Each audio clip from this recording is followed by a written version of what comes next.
And then we get into, as I said, we're going to concentrate a little bit on the 1-4-3-3 here. And the standards that we set for Wyoming Soccer Association's programs. And this, like I said, this document will be available to everybody so you can refer back to it. But this is the basis from what we're operating at and what I'm operating at as a technical director and what I'm trying to filter down to our players and our clubs. This is the from the federation is their preferred system of play. The ideology behind that being that this system gives players several opportunities to play in positions where the roles and responsibilities differ quite significantly between, say, the 6, 8, and 10, as they do in a 4-4-2, where you play with two midfielders that maybe share some similar responsibilities. So the 1-4-3-3 is the go-to for the federation. Hence why we're being sort of driven in this direction, and I'm a proponent of it. I think there are variations of it depending on the opposition that you're playing that you can employ, but for the most part, this is what it would look like. Your 1 is always the goalkeeper. Your 2 and 3 are your fullbacks. Your 4 and 5 are your centre-backs. 6 traditionally being the holding midfielder. 8 being your box-to-box midfielder, somebody that's going to do a lot of running up and down the field. Your 10 being your attacking midfielder, somebody who has a bit of a creative spark. 7 and 11 are your wide forwards or wingers. And your 9 is your central forward. David, I've got a question. Yeah. This is Nate over in Jackson. I am wondering about my players are sometimes confused with our 7 and 11 and then the 2 and the 3. Are they always left-right designated, or they seem to be interchangeable left or right, depending on what coach? And I'm wondering if you have any feedback on those outside positions. When we talk about the number system, the 2 is always the right back, the 7 is always the right midfielder, the 3 is always the left back, the 11 is always the left-sided midfielder. However, when we talk about an 11, immediately you start to think about, a left-footed winger, right? Whereas, the professional game has gone in a direction where you might put somebody that is an 11, traditionally an 11, in the position of the 7 so they can cut inside on their left foot. So he or she is still playing in the 7, but might have the player profile of an 11. But in terms of setting out your system, the number system is always laid out like this. The 2 is always on the right-hand side. The 7 is always on the right-hand side. And conversely, the 3 and the 11 are always on the left. Thanks. That's helpful. No problem. So, when we scale it back to 9v9, it looks very similar, but we drop the 7 and the 11 off, which puts an additional responsibility on the 2 and the 3 to provide width, not only when we're building out from the back when we have the ball, but also getting forward and supporting the attack. When we, the 2 and the 3, it's a smaller field, but it's still a very, very big job in terms of the physical load on the players that are playing in the 2 and the 3. So my recommendation at club level, when I work with the coaches here in Laramie, and when I work with the coaches at the state level, is, your 2 and your 3 are going to be substituted a lot, or those positions are going to be rotated quite heavily because the physical workload on those players is quite heavy. But the developmental positives to that are that anybody who has played in the 2 and the 3, in theory, should be able to play in the 7 and the 11 when we build up to the 11v11 game because they have an experience defending and attacking. So again, it's about building the player profile, giving players the tools that they need to succeed as we build towards the 11v11 game. And then when we move it on to 7v7, it should look something like this. The reason that we have 2 central defenders in every game model is because as you'll see in the upcoming slides, the style of play that we want to achieve is one that plays out from the back, the ones that involves all the players, the one that allows players to some rotation between positions, but the foundation of it is the goalkeeper the two central defenders and the two wide defenders, or wide players as they might be in this system. I have always been a proponent of this. I think it's difficult to go from being a 10, 11-year-old playing three at the back, where you might be the only central defender, to going to four at the back at 11v11, and suddenly you're playing with another central defender. You've never had to do that before. You're trying to build that relationship between those two players when the kids are 11, 12, 13 years old, is a really difficult thing to do. So I am a proponent of building that style of play through this system, where we have a goalkeeper, two centre-backs and two wide players that build into a midfield, that build into an attack. So when we go forward, the ball moves through all of the thirds. Anybody got any questions at this point? I'm not saying that this is the only way. I'm just saying that this is my preference, and is the preference of WSA.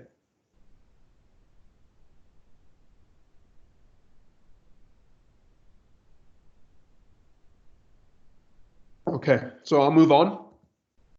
So now we're going to move into style a little bit and see how that filters into the system that I just outlined. So we talk about the 4 moments of the game. We attack, we build up, we score goals. In the event we don't score a goal, whether it's a goal kick or whether we're dispossessed, we lose the ball. There's a moment where we lose the ball that players have to react. And then we hopefully set up to defend. We prevent the build-up. We prevent scoring. Essentially, we hope to win the ball back. And then there's a moment where the players have to react there. We call those moments of transitions, and we go back to attacking. And the game takes this sort of cyclical approach the whole time that we play. So in summary of our style of play and attack, look to find the highest attacking player to score. If no passing option, we keep it and we circulate to find an option. I often talk about the 3 R's with my players. Relax in possession. Now, it doesn't mean go slowly, but it means be composed. Know that a good first touch and a solid pass is within your playing repertoire. Retain the ball. So trust the first touch of your teammates. Keep the ball, because ultimately if we have it, they don't score. And then recycle. If you can't go forwards, go backwards. Use your goalkeeper. The most successful teams that play a possession-based game, the Guardiola Man Cities or the Barcelonas or any of the coaches at the highest level that you see play a possession-based game, actively use their goalkeepers when they're playing. In defence, our line of confrontation is set the halfway line during transition. We delay opposition forward movement, allowing for our teams to drop and get compact. So we go into the attacking principles that inform our style of play. Now, attacking principles are constants. They do not change. So whether we play directly or whether we play indirectly, the attacking principles for this game model stay the same. So when we have the ball, we spread out, get wide, and remain as wide as possible, specifically the 2, 3, 7, and 11. We penetrate with the highest available pass when it's available. So I don't want to kick the ball long and go chasing. What we want to do is circulate the ball laterally to unbalance opponents, to create gaps, to play the ball forwards. Now, that ball forward can be into feet. That ball forward can be into space for a forward player to run onto. But we want to make sure that when it's available, we find the highest available pass. When you can't penetrate, circulate the ball to unbalance the opponent. Vary your runs, triangulate to create passing lanes, and break opposition lines. When we have the opportunity to isolate defenders 1v1 and 2v1 in the attacking third, we encourage our players to get after the defender. Support the attack and push up so we don't have big gaps between our players. One of the big things that I see regularly is that when we attack, our team becomes disjointed. It becomes so spread out because you might have your forward players in the attacking third, your midfield players in the midfield third, and your defending players in the defending third. Now, assuming at some point you're going to lose the ball after you've attacked, you're giving the opposition team a lot of room to operate in. So it's important that even though we're attacking, there is a level of compactness as we squeeze forward. So we want our centre backs, we want our 2 and our 3 squeezing up to the halfway line and possibly even beyond, depending on the age of the players and the size of the field. And lastly, communicate. Defending principles, get compact and stay compact. So as soon as we lose the ball, the first thing that everybody, apart from the player closest to the ball, the first thing that everybody should be thinking about is reducing space between players. Our line of confrontation is at minimum at the halfway line. That doesn't mean that we can't squeeze forward as a group, but it means at the very least, when the ball is with the opposition and it crosses the halfway line, that we are compact and we're tight with the spaces between our players are condensed so we can defend as a group. Now, we might want to squeeze forward to win the ball higher up the field, but at the very least, we want to have our confrontation line at the halfway line. Essentially, we want to deny penetration in our own penalty area. So that means we want to show the ball to the outside. I know that conversely, there are coaches that will filter to the inside because that's where they feel they have numbers in terms of players. But for me, when you look at a soccer field, where are the goals? The goals are in the middle of the field. If you're filtering towards the middle, in my opinion, you're increasing the chance that they can penetrate you directly through the middle. So I want to show them to the outside. We press as a group of players, recognizing the visual cues, when to step to the ball. Those visual cues are, bad touch or a weight of pass that's too soft or potentially a weight of pass that's too strong. Delay forward movement and force to the outside to protect the central channel, which I've got a visual representation of that in the next slide. Double up when pressing if it's available, particularly in wide areas. We talked about coaching language, and I do have a coaching language cheat sheet almost. And shift, slide, and squeeze are commands that players that I work with know what they mean. And I can share that with everybody as well if that's something that you're interested in having. And again, communication is key. It's a principle that remains throughout. When we talk about field locations, in the game model that I am presenting to players and to coaches that I work with, we wanted to keep it out of the central channel when the opposition has the ball. So we want to force the ball to the inside or to the wide channel, and that's where we're comfortable stepping to and winning the ball. So the moments of transition when we move from attack into defending, pressure the ball immediately after losing it. So your first defender delays the forward movement and looks to funnel to the outside, which allows everybody else to drop behind where the ball is and get compact. Get organized and balanced as quickly as possible and communicate again. And then defending to attacking. This is your moment where hopefully the opposition team will be at their most unbalanced. If you're I don't want to use the word drilled, but if you're a well-prepared team and know how to exploit this moment in the game where you go from defending to attacking, you can be an extremely effective team going forward. You only have to look at what Liverpool have achieved over the last couple of years to see that being able to counter effectively, and I don't just mean counter, win the ball back and pump it up the field.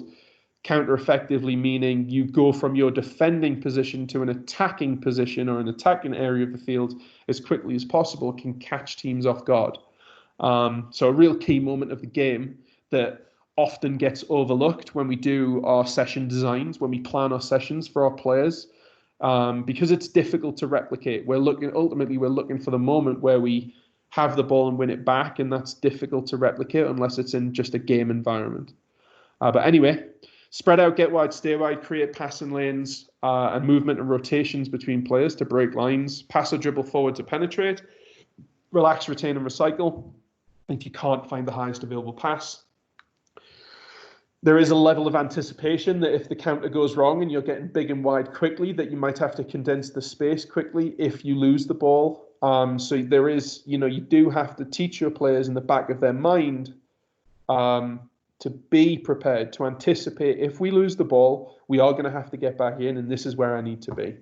And a lot of that comes from communication.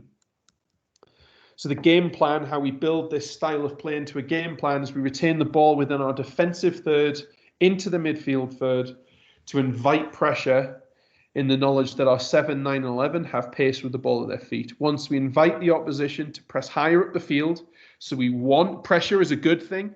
Anybody who has ever told you that pressure is a bad thing, or if you're out there coaching saying, we don't want to play under pressure, I would disagree with that. I think if you have pressure, certainly if you're inviting pressure into your own half of the field, chances are that there are spaces opening up in the opposition half of the field. So we definitely want to take advantage of those spaces. The only way we can take advantage of it is by inviting pressure and then looking to exploit the space. That's where the highest available pass comes into one of the front three or the 10. Movement of the front three to isolate defenders 1v1 or find gaps between the opposition back four to play behind. Defending upon losing the ball, closest player to the ball presses to delay. And then our movement with the rest of the team. Sorry, guys. Somebody's trying to get in. Our movement is to compact the space and defend as 11 players and not as individuals. I know that, a high press is a bit of a sort of en vogue way to play right now. The more successful teams at the professional level, like Liverpool that I referenced before, do and actively press the ball high up the field. But you're asked, when we deal with the youth game, we have to be conscious of the physical load that we're putting on the players. And to ask a 13, 14, 15-year-old to run around an 11v11 field chasing down the ball 1v1, it can be a difficult prospect. So in terms of setting the team up to be the most successful they can be, this is the way that we have gone about defending as a group. So then, when we talk about systems and styles, they can only work when players are meeting a profile for each position. If we're teaching, our 2 and our 3 how to play right and left back, and the qualities that those players need to achieve that effectively, they need some guidance on what to do in relation to what area of the field that they're in. So what I did is we went and developed player roadmaps specifically for Wyoming soccer players. If you've done any of the grassroots, any of the new licenses since the end of sort of 2018, early 2018, end of 2017, you may have seen a roadmap already, a generic one that the Federation put together. But like any roadmap, this is supposed to show players how to get from point A to point B depending on the moment of the game. I'm not going to read through all of this. It's quite verbose. There's a lot of words on here. I will give you a moment to read it over. But the basic outlay is to tell the players where they are on the field, why they're there, what's the purpose of being in that part of the field, and how are they going to be successful as individuals in their positions.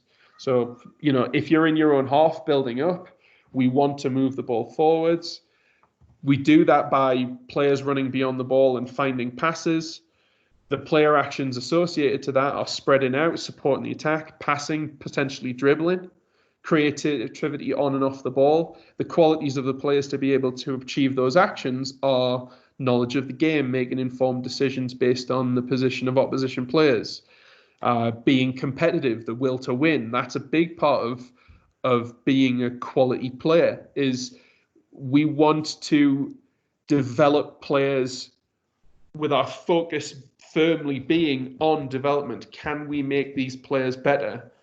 The glorious thing about good development is the greatest part about developing players is if you're doing it well, over time, you will see winning being part of that process.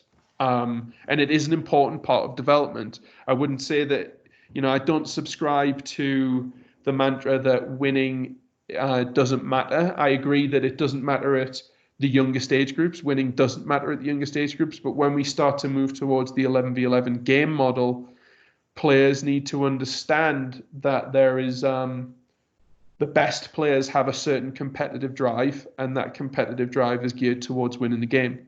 But as coaches, our focus should be on developing those players, developing the player actions, developing the player qualities. So that's the attacking roadmap. That is a visual representation about what areas of the field we're referring to on that.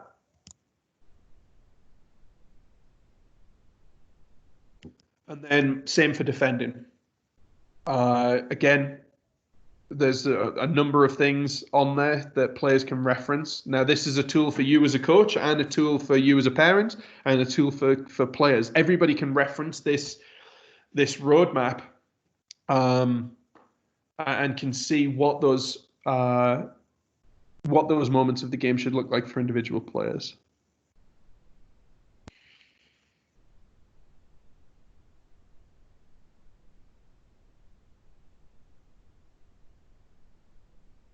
And that's the visual representation about what parts of the field we're talking about. Okay, does anybody sort of segment of the presentation? I know it's a lot of information. I know there's a lot of words on these slides, and that's why this presentation will be available, as will me talking over the top of it. This meeting will be made available as well. But does anybody have any questions? Is there a lack of clarity on anything? Anybody disagree with anything? I'm open to any input from anybody. David, is it possible to not only send out the presentation, but just a PDF of the deck itself, the slide deck? Yeah, so it'll be PDF'd and made available on the WSA website. Okay, thanks.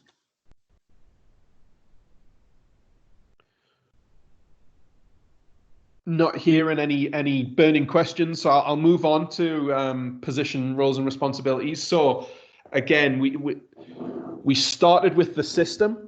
So we identified, okay, we want to play as a 4-3-3. Then we moved into the style. Okay, so you can play 4-3-3 in a number of ways. You can decide to go directly from your goalkeeper to your front three and play as a narrow front three and just put the ball in that area of the field every time we get it and try and attack. Or we can play a 4-3-3 in a possession-based style where we look to rotate the ball laterally before we find the highest available pass, which is the style that I have decided on as we move forward with WSA's programming. So we just keep sort of peeling the layers. As we peel the layers back, we talk about, okay, so we've got our system, we've got our style according to the philosophy that we've set out for ourselves, for our club, for our teams. We scaled it back again. What area of the field are we in? What are we trying to achieve? So we scale it back again to the individual. And what are the individual roles and responsibilities according to positions? Again, I'm not going to read all this out, and this is a very brief, vague roles and responsibilities summary of what you should be doing in each position. Of course, there are more specialized, nuanced parts of being a soccer player, whether you're the goalkeeper or whether you're the centre forward. But these are some of the basic things, in my opinion, that the youth soccer player should be able to achieve when we talk about roles and responsibilities of positions. So as you can see, some positions share responsibilities. So the goalkeeper obviously he or she is on his own. But the 2 and 3 have a similar job on opposing sides of the field. Same with the 4 and 5, right-sided centre-back and left-sided centre-back. Those roles and responsibilities are shared with another player. But when we get into the midfield roles, that shifts slightly because the responsibility of the holding defensive midfielder is different to the 10, who's the attacking midfielder. And in your 4-3-3 system, in your 4-4-2 system, whatever system you're trying to play, you might decide that you want to play with 2 6s and an 8, and you don't want to have a 10. That's fine. You might want to play with 2 10s and a 6 and not have that box-to-box midfielder. You might want to be heavily loaded in the final third. That is also your prerogative as a coach. You need to assess the opposition, assess your own team, assess the strengths and weaknesses of your own team, so you understand how best to use the players, use the tools that you have to get the most out of them. I'm going to move it on to the next slide. Your 8 and 10 are your central midfielders. Those can differ slightly, and I do have a more elaborate positional roles and responsibilities document that goes into certainly more depth than this shows. And if there's any interest in looking at that, I can certainly share that with everybody as well. But for the purpose of any players looking at this presentation or any parents looking at this presentation, this is, like I say, a very vague overall assessment of what positional roles and responsibilities players should have. Any questions? Okay. So the WSA player profile builds into the roles and responsibilities. So it changes depending on the game model. At U9, U10, those are these are the list of things that we would hope by the time they move on to the next game model. So by the time you're coming to the end of your U10 season, you can achieve the player expectations. So they're pretty basic. We're talking about shooting with a couple of surfaces, passing on the ground, dribbling, spreading out, create passing options, width and depth, obviously, is how you would refer to those traditionally in your training sessions, changing the point of attack. And we talk about the beat the player moves, which is a slide that's coming up here that will provide a bit of clarity to that. But same for defending. And as you can see, as they build through the game models, certain points remain.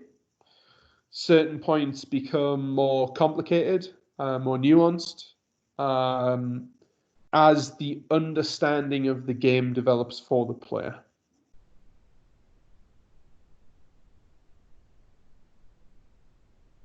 And we have the same. We have this page also for our ODP players, which goes into again a little bit more detail on each of the moments of the game. It's the attack through defense and defense through attack are also built out. And again, if anybody has any interest in seeing any additional stuff, I'm more than happy to share anything that I have. I don't hold my cards so close to my chest when it comes to this sort of stuff. I don't think we're reinventing the wheel here. I think we're just trying to present it in a digestible format for coaches, players, parents, anybody who's hoping to look at it. So if you have any additional questions or want any additional information, let me know. So the beat the player moves here, again, I've just listed here, but I do have a document that has some video stuff and attached to all of these moves for some of the younger players to reference. But these are the basic 11 moves that players should be able to achieve. So when you're doing your warm-ups and your practices in your clubs or with your state teams or whatever it is, that's always a good opportunity to try and develop some of this stuff to get the players moving. Maybe like a pre-session activities. That as the kids turn up to the field, you set them off different tasks based around these moves or some of the moves that you prefer to teach the players. So by the time they get ready for the warm-up or get into the session, that they've touched the ball. And then I briefly want to touch on opportunities within the State Association. If you were at the AGM and saw me present there, you will have seen some of this stuff already. But we do actively have opportunities in Wyoming, not just to get more involved in coaching at the state level, but to get more involved in terms of developing your own coaching, coach education opportunities, opportunities within the region, opportunities within ODP, and hopefully, if there is enough interest and you have, a leader within your soccer community, maybe pushing the club or the board to host a course. Because we have myself, Don Maples, who's based in Casper, Chuck Grenfell, who's based in Cheyenne. We also have Brian Longbottom and David Eldred, who are both qualified to teach courses through United Soccer Coaches. We have an abundance of resources in terms of coaching education in the state. And I do think it's slightly underused at the moment. So if you have any interest in me or one of the guys I just mentioned, come into your environment, come into your club, even come into you just to talk with your team, and to discuss some of these ideas and just open up a conversation. It doesn't need to be formal coach education. It could be it could be a Skype call. It could be me being there in person and demonstrating some stuff on the fields. Whatever it looks like, we can tailor that experience to the needs of what you need and your environment needs. But firstly, 307 coaching opportunities. The aim is to have a head coach, assistant coach, and team manager for each group. We currently have 15 teams between 2010 boys and girls, 15 head coaches, and 8 assistants. Now moving into next year, obviously we'll have 2 new age groups coming in. We have one current coach that will be departing his team. So there'll be 3 head coaching positions coming up here for the 307 program next year. We'll need 3 girls assistants and 4 boys assistants. So if you are, maybe looking to be more involved, but the idea of becoming a head coach is somewhat intimidating. We are a resource. Again, we'll be there. State staff are there to support you. But if there is assistant coach opportunities, the coaching requirements to be an assistant coach, you need to have done the online grassroots course to the appropriate game model. So if you're coming in to be the assistant for the U11 boys, for example, we would have wanted you to at the very minimum done your 9v9 online grassroots license.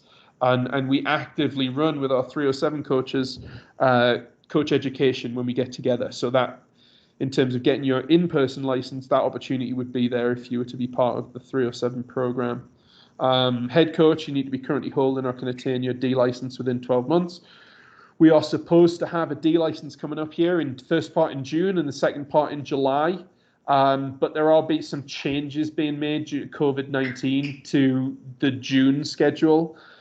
We will still do the D license this summer, but the dates are subject to change. So we'll hold off a little bit there before releasing those official dates. And if you are a leader of your soccer community, if you are heavily involved in club soccer, in high school soccer, you have an assistant at high school that you think could really add value to our programs, please recommend those people. Have them reach out to me directly, or shoot me their name and their contact details, and I'll reach out to them. How to apply? Very easy. Go to our website. There's a link there. Wyoming 307 Select Soccer Program. At the bottom of the page, just fill out the interest form. ODP. So again, we're talking about, at this point, ODP is the pinnacle of what we can offer in Wyoming in terms of youth soccer. And I don't know if any of you are staying current with the current ongoing situation with the federation, the developmental academies, but if you believe some of the news reports that have been coming out here in the last 2 or 3 weeks, it sounds like the federation will be scrapping the developmental academy program completely. David, that just became official. It just came out. Oh, it did. It came Yep. out already. So the DA program has been scrapped. That doesn't mean that professional clubs won't have an academy set up, but what it certainly does is it re-emphasizes the importance of ODP, the Olympic Development Program, on a national scale. You'll see a lot of those DA players that are not affiliated to professional clubs but are just at DA youth clubs migrating back to ODP programs to get national recognition. So although we don't want to see, the soccer landscape in the US hindered, it does create big opportunities for the ODP program. And the aims for the ODP program are to have a head coach, assistant coach, team manager, same as 307. 10 teams representing Wyoming at the 2021 regional championships, which are held in Arizona in January. It is the weekend before the it's the weekend after the National Coaching Convention through United Soccer Coaches, which is in Anaheim, I think, next year. So I think we'll be in Anaheim Monday through Friday, and then Saturday, Sunday, Monday we'll be at the National Championships. We have a tryout in August, and there's 3 training weekends in November and December, 2 events. In November, we take teams to Boise, and then, as I explained, we take teams down to Arizona in January. As it currently stands, we have 7 head coaches, so there are 3 coaching opportunities available. I've received 1 application for an ODP head coach to this point, so that's probably 8 head coaches. So we'll leave 2 openings as of August, which is when we'll be looking to recruit these coaches. We'll be using 307 head coaches as the assistants, which is what we did last year, and felt that was a really good way to go. It allows us to have somebody on the sideline that knows the players, has built a relationship up with the players over a number of years, and was a real positive aspect of what we did this past year. Coaching requirements to become an ODP head coach are to have your C license minimum or your United Soccer Coaches Premier Diploma, and must have been actively coaching for 3 years leading up to the application process. You can email me directly or go back to the link that I had on the slide before.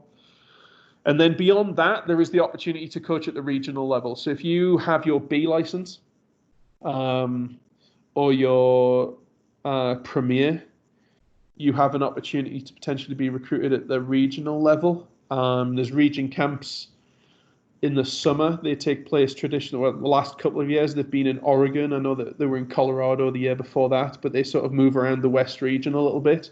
Fantastic opportunity to be around highly qualified, highly experienced coaches, as well as elite level staff, elite level players, I should say. Sorry. Some of the best players, you're working with players, some of the better players that are coming out of California and Arizona, and the players that are able to play 12 months of the year. A real eye-opener for our players based in Wyoming, and we've had a couple of success stories recently. We had a couple of kids go to the national camp this past year, and one of which went on international tours with the national team program. But they're real big opportunities for coaches and for players.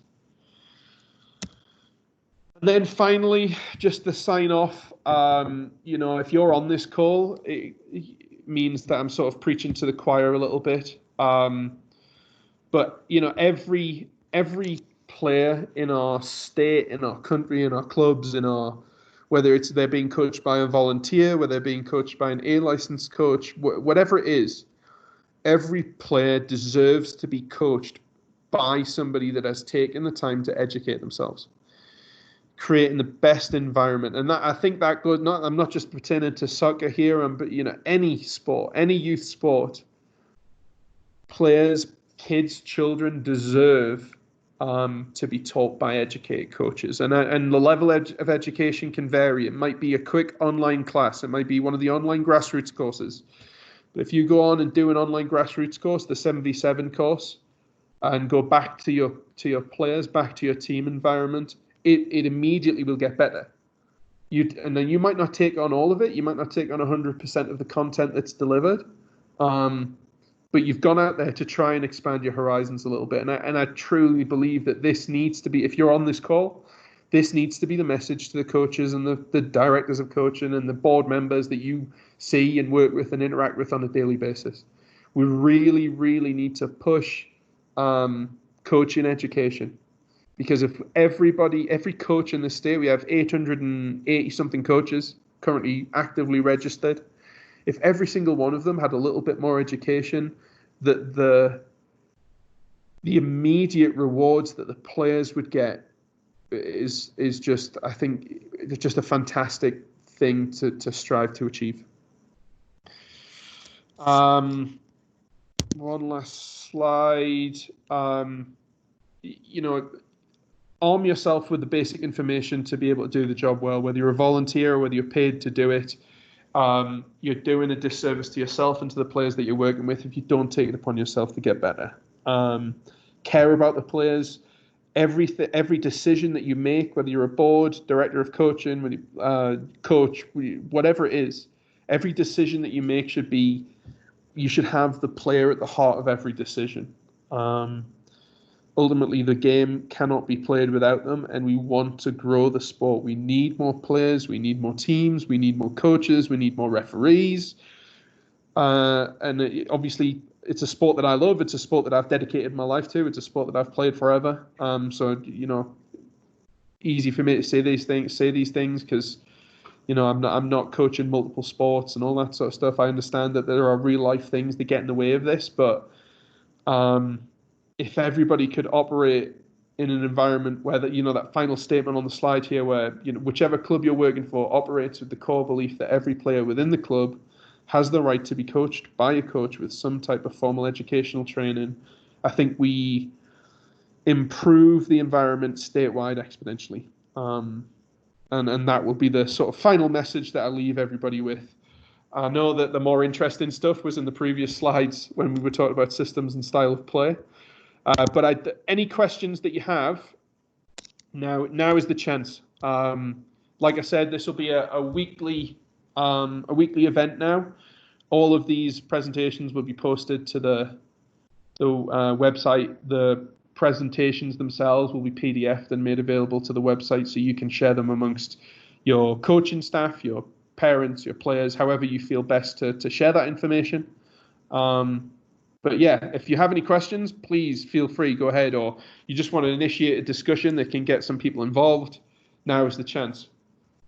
And it doesn't necessarily need to be about the presentation either. If you have any burning questions, let me know.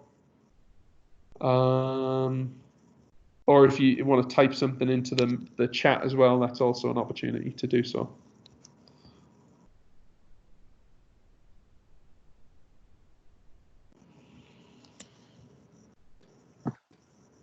David. Yep. It's Brian. We're all from, relatively, we're small clubs, obviously. Mm-hmm. We don't have the benefit of a college program that can go out and recruit a 7 or 11. You kind of get what you get. And you touched on it a little bit about playing with 2 6s or playing with 2 10s. What do you suggest? Do you suggest coaches choose a system and try to fit their players into that system? Or do you suggest you figure out what kind of players you have, their profiles, and create your system around those players? I think the very first thing you need to do is set out your soccer philosophy.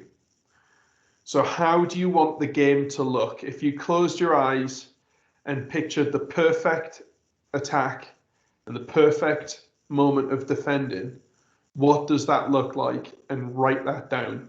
Not the easiest thing to do, and my philosophy has changed a number of times over the past 10 years as I refined my coaching and as I refined, as just more experience. But I think the very first thing you need to do is set out your philosophy. Now, if your philosophy is physically dominate and attack at speed, you might want to go the 4-4-2 route, right? You play 2 central forwards, and we get the ball to them as quickly as possible. Or you can still. The reason I choose 4-3-3 is because I believe you can tailor that system to the qualities of your players. There's enough variance in the roles and responsibilities of the players that if you have a big, strong, tall forward that plays with their back to goal, you can build your 4-3-3 system around that. If you have a forward that is, 3'2" and runs the 100 meters in 12 seconds, you can fit a 4-3-3 system around that. I think 4-3-3 provides more flexibility than some of the other systems of play, because some of the others can be quite rigid. Just because if you don't have 3 in the center of midfield, this is just my opinion now, just speaking candidly. My opinion is if you don't have 3 playing in central midfield, chances are, just the way the game is played now and the teams that you're going to be playing against, you are going to be playing against three in midfield, and you'll be outnumbered in that area of the field, and just difficult to play 2 against 3.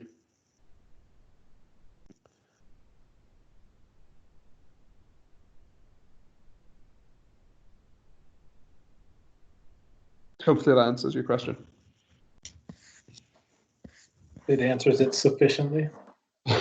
I see George is still on the call. He's always got a question. No, I have no questions.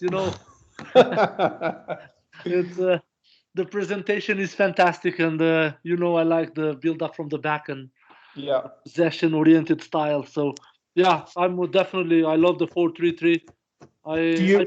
George, I have a question for you. As the director of coaching in Jackson, do you set out your playing philosophy and system and style of play for all of your teams, or do you give coaches the autonomy to make that decision for themselves? I didn't do it until now, but with this COVID-19, I had enough time to have some things written down about my coaching philosophy, and I hope I can share a little bit more about my experience as a former pro player. So from now on, I don't want to say that I want to impose them to play a certain style, but I love the 4-3-3 that the federation wants us to do it. I'll play a derivative. I'll play a 4-2-3-1. I play with 2 holding mids with the 2 sixes. And then, like you said, if I have teams when I have an 8, or I have teams when I have a 10, to be the tip of the triangle. So I'm flexible. But yeah, starting, I hope early May we can be on the fields, and I will, especially on the 11v11, I will be a little bit more demanding on the formula. I know I have to start from 7v7 because that's how we build up our teams going to 9v9 and 11v11. But it's hopefully and eventually we can have a little bit more educated coaches, so I don't have to preach everything. So I have a question, and not necessarily just for you, George, but just what you said there just sort of just got my mind running a little bit. What let's say a coach, and Brian, you can jump in here as well as a DOC, you probably have some insight into this. You have a coach that works with the team for 3 years, right? Typically in Wyoming, that's, a dad that volunteered when the kids were 5 years old, and now, in the blink of an eye, they're 12, 13, they're moving to the 11v11 game, and they've been coaching this team now for, let's say, 3 or 4 years, but work commitments come in, you need to recruit another coach, you bring another coach in, whether that's paid or unpaid. Is there instruction to would there be instruction to a new coach to continue the work of the previous coach? Or so the reason I ask this question is because a club style and system of play negates some of that, but if you don't necessarily have that, how do you cross that bridge when that moment comes where one team is handed from one coach to the other? So for me here in Jackson specifically, either we live in a small town, but it's a fantastic soccer population here. A lot of South Americans, a lot of Mexicans, a lot of Eastern Europeans. So by me still being active and playing soccer, I do my best to recruit some of my friends. And I kind of try to pass teams to coaches that they have the same style and the same mentality as mine. Like right now, I'm quite happy. I think we have about 22 coaches in the traveling program, and I can say only maybe 4 parents coaches. Right, that's good. So yeah, I do my best to, like, the 06 teams I coached with last year, the Jackson High School. They won the 4A.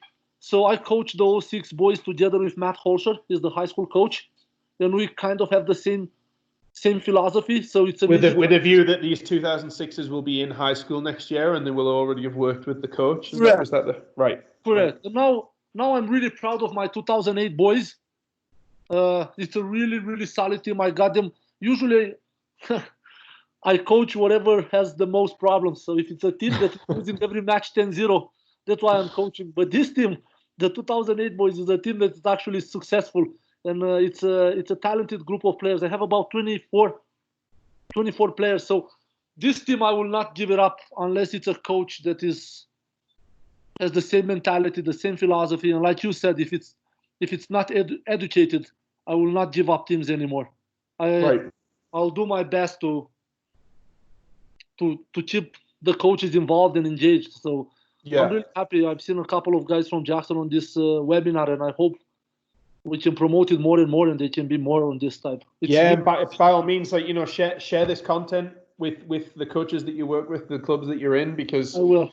You know, the more people we can get on these calls. I think we had 15 or 16 at one point when we had the most, Sure. which is great for, you know, for something that we've never really tried before. Correct. You know, that's 16. You know, even if the 16 of you that were on the call go out and affect one player more positively than you were going to before this call, Sure. that's, you know, that's a good impact. That's a positive impact. So if you can share this, by all means do. And if you have any suggestions also about the type of content that you would like to cover in these calls, please let me know, because I want to be a resource for you guys. Sure, we will. Well, we'll send you an email. Thank you, Dave. Sounds good. No problem. Anybody else got any questions?